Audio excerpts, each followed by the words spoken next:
One of the biggest mysteries of the Alien universe continues to be the question of how did the alien egg get aboard the Sulaco at the beginning of Alien 3? At least one egg was seen aboard the ship, which attacked the cryotubes and went on to cause the fire that would lead the survivors to be migrated to the EEV pod, which made its crash landing on the prison planet of Furina Fury 161. The film itself unfortunately offers little explanation to this occurrence, as when Ripley questions Bishop after reprogramming his damaged remains, he simply states that an alien was with us all the way. The most commonly, albeit begrudgingly held theory is that somehow, in the final moments of Aliens, when the alien queen is aboard the Sulaco and subsequently battles with Ripley in the power loader, somehow she is able to stow away an egg aboard the ship. This theory, of course, presents a few holes. One being that clearly during Ripley's raid on the Hive on LV-426, the Queen's egg sac is destroyed and discarded, presumably nulling the creature's ability to produce further eggs. This, of course, would depend entirely on the assumption that a new egg was laid by the Queen after the destruction of the Hive, though it is possible that in the time between Ripley's escape to the elevator and the takeoff of the dropship, the Queen may have been able to salvage a surviving egg from the Hive and hiding it on her person, perhaps holstering it somehow on the spikes of her back, securing it for the trip to the Sulaco. If a new egg was indeed laid in that time, it's also believed that even without her elaborate egg sac, it's entirely possible for the Queen to lay an emergency egg, a kind of one-shot last chance for the species' survival for dire situations, such as the one currently experienced by the Queen. But the other, arguably more problematic aspect to this theory is the general timing of how these events take place. From the time the Queen emerges from the dropship, attacks Bishop, chases Newt, and battles against Ripley, there seems to be simply no time in which the Queen could have hidden an egg. After all, the egg as seen in Alien 3 is not on the dropship, but actually in the Sulaco itself. Though this could be stretching the theory even further, it's also a firmly held belief that the Queen may have had help with a facehugger also stowed away with her on the dropship, along with an egg, and amidst the panic and distraction of the Queen's attack on the survivors, the facehugger would be able to scurry away along with the egg and hide it wherever it needed to, completely unnoticed. This theory is actually sound enough, and at least offers an explanation as to why, despite only one egg apparently being on board, there were enough facehuggers to impregnate the Queen into Ripley, and the runner alien into the dog on Fury 161.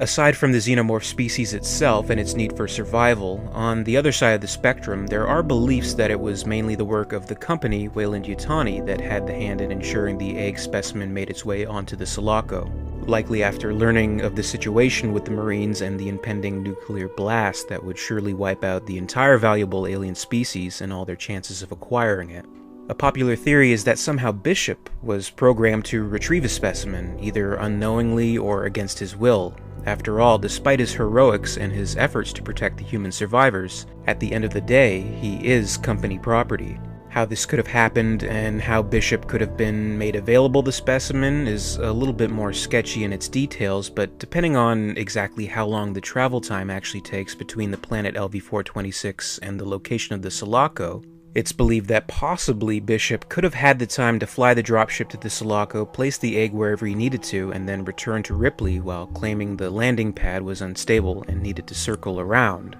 This would all, of course, depend on impeccable and precise timing, the factor of actually acquiring an alien egg, and of course, the question of how much free will an android in the alien universe actually has. Another explanation added to the alien mythology that has emerged in recent years comes from the 2013 video game Aliens Colonial Marines, specifically an expanded story mode known as Stasis Interrupted.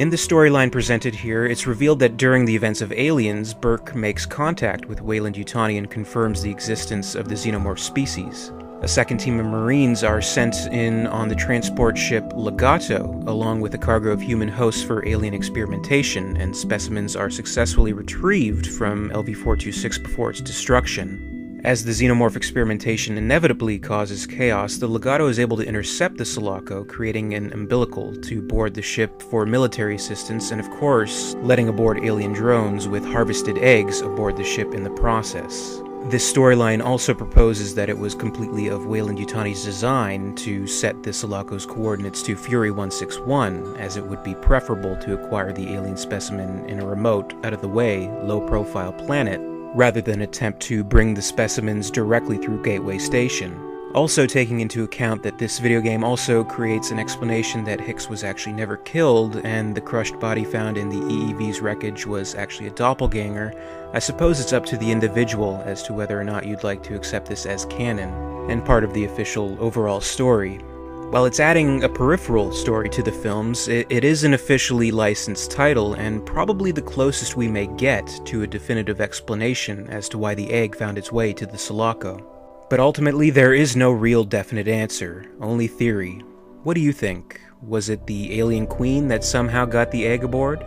Was Bishop programmed to betray his human friends? Do you accept the story provided by Stasis Interrupted? Or are you among those who like to think that Alien 3 and Alien Resurrection are actually a hypersleep nightmare, and that Ripley is still out there, somewhere, sound asleep in space? Comment below, I'd love to hear your thoughts on these and other theories, and I'm curious to see what the majority of people believe to be the proper explanation. And as always, thank you guys so much for watching, I really appreciate it, and I really love talking about the Alien universe. Be sure to like and share this video if you enjoyed it, and subscribe for more videos like this. And if there's a topic you'd like to see explored on this channel, don't hesitate to comment below and let me know. And until next time, this is Alien Theory, signing off.